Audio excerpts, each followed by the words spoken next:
tema de hoje nós vamos abordar os pontos de 2 a 6 do Decálogo francês, que são os pontos relacionados à estrutura do vinho e à estrutura do prato.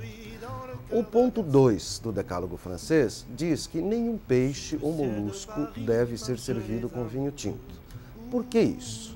Porque os vinhos tintos, eles possuem uma quantidade grande de taninos.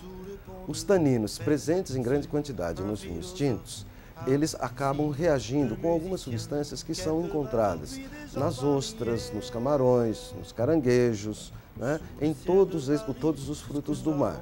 Isso confere ao alimento, o resultado final é um sabor metálico, um sabor bastante desagradável. Um outro problema que nós temos com relação ao vinho tinto junto com o peixe é que os frutos do mar são alimentos com uma textura muito delicada e o vinho tinto ele pode, na maioria das vezes isso acontece, ele acaba matando totalmente o sabor desse tipo de alimento. Tá?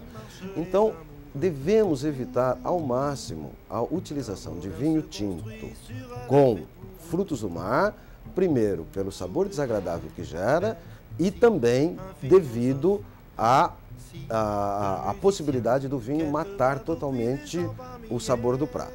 O terceiro ponto do Decálogo francês diz que os vinhos brancos devem ser servidos antes dos vinhos tintos. Isso tem uma justificativa muito parecida com a que nós colocamos anteriormente.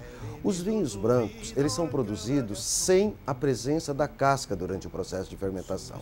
A quantidade de extratos nos vinhos brancos é muito pequena.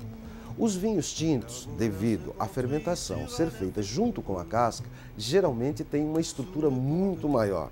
Se nós invertermos isso daí, né? Se nós tomarmos um vinho tinto e depois formos tomar um vinho branco, nós vamos ter a mesma sensação que eu falei anteriormente, relacionado ao vinho matando os peixes, matando os moluscos.